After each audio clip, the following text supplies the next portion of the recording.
Now, the Bible is loaded with myths, where Moses parts the Red Sea. God could have put the people right on the other side without parting the Red Sea. All the stories made it terrible. I don't read the comic strips. I read the Bible, because the Bible is myths that are so low grade that it would take a population that was deliberately uneducated to be able to be moved by that. Of course, the average person works hard all their life, and they say, what if I got the show for it? Well, after you kick the bucket, there's everything up there for you. No fees, no debt, no money, no servitude, no social stratification, and no ownership of anything. And that was what we're planning on. The Venus Project is to build a world without money.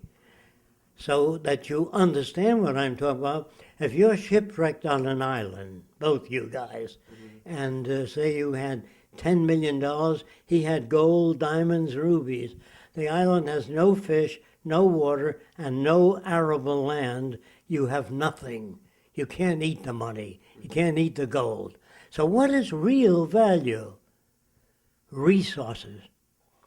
Another guy comes over to me and says, what if we had ethical people in government, the most ethical people in the world, all through the government of the world? If you ran out of resources, think about this, you'd have stealing, lying, cheating, no matter how ethical people are in charge. So if you live near a waterfall of drinking water, beautiful water, lots of it, nobody steals it. I've never seen a guy in Jamaica, I lived there for a while, a place called Ochos Rios, where 8 rivers come together, beautiful water. Nobody ever comes at night and fills a bucket and runs away. There's so much of it. The air you breathe is absolutely valuable to life.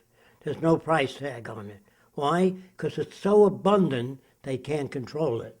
But if you begin to run out of water, which we're doing now, it's $1 for a glass of water. Who does all these things? What is a government?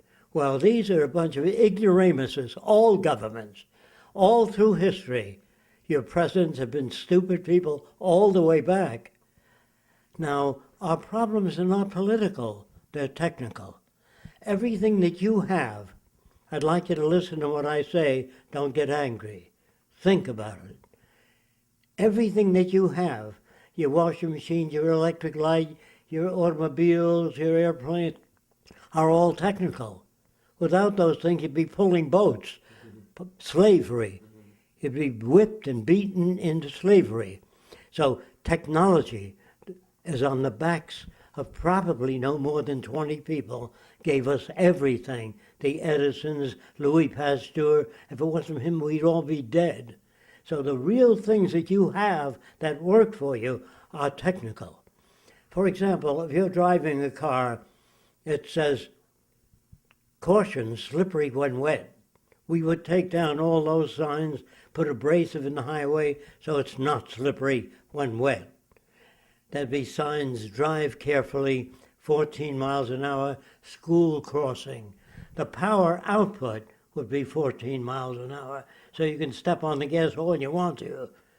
Now that's what I mean by technical solutions. So in order to understand me better, I would like you to get that black airplane off the shelf, and I'll show you what I mean. Be careful, it's made of ceramic, yes. Thank you. Now if you bring it here so he can get it within the camera. You put it on the table. This plane represents aircraft of the future. The passenger section, can you get it in the camera? Good. When the plane lands, the passenger section will be disengaged and go down into the air terminal. And another passenger section filled with 1,000 passengers will come up and lock in, because the airplane doesn't need a rest. It doesn't need a rest while people are getting out.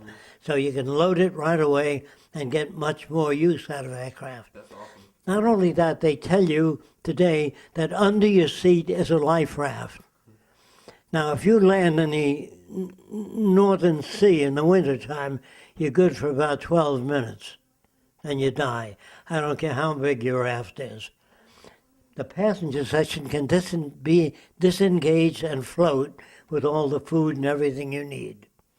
In other words, if you're flying in an airplane and the landing gear doesn't come down, and the plane has a minor accident, most people don't die when planes hit the ground. They die when the fuel spills over the engine, fire. So when your landing gear doesn't come down, that dispels the fuel automatically. It blows the fuel out by an inert gas. Then when you come in for landing, there's less of a chance of a problem. Do you understand what I'm saying? Okay. If there's anything you don't understand, interrupt me. Okay. Now, suppose you do come in for landing, or say you are coming in for landing, your landing gear doesn't come down, that blows the fuel out. That also sets a spray on the runway. Do you understand? Because the plane is connected to all these things. When we use technology that way, see, the airport's a private company. Eastern Airlines, Western Airlines, all private. When it becomes one, when all the world joins together, then we can do these wonderful things. So let me describe in further detail. Suppose you do land, and the landing gear does work, but your brakes fail. That plane can plow into people, hangars, fire, all kinds of. The minute the brakes fail, the arresting gear goes up on the runway. It's wires, stainless steel, stop the plane in the middle or the end of the runway. Now, normal people say, well, why don't they do those things? Because you don't have technicians in government. The government people elected should be at the forefront of technology, ecology, behavioral science. You have a bunch of dummies in government, lawyers and businessmen.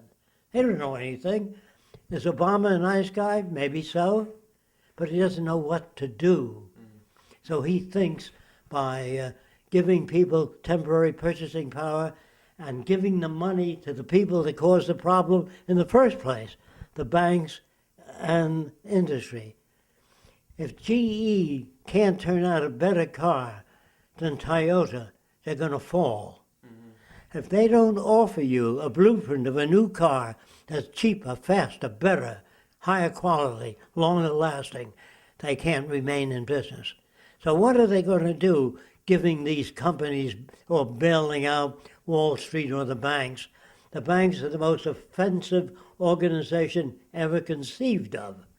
If you don't understand the meaning of that, let me lay it out for you. If you had a community, say, of 50,000 people, and that community in a monetary system, everybody in that community put 50 bucks into the community bank, owned by the whole community. So when you go to the bank to borrow money, all the profit goes to the community. Better schools, higher prices, higher salary for school teachers. See, but private banks, the biggest buildings in New York are bank buildings. You think, gee, they put up that building with your money. Where the hell do you think they got the money to build all these fancy buildings? So if you had a food market owned by all the people of the community, you get better food, lower price, organically grown, no artificial coloring, no advertising, no bullshit. Do you follow me? Yes. Okay. So they tell you that, yes, but if people got things without money for nothing, that will kill incentive, getting things for nothing. Were you born in America? Yes. Were you? Okay. Just being born in America, you got the railway, the airplane, electric lights, the telephone. I don't think you had anything to do with them. All right, you got all that for nothing. Does it spoil you? Of course not. Think about it. Anybody born in any advanced country gets the railway, telephone, musical instruments, radio, all for nothing. That doesn't spoil you.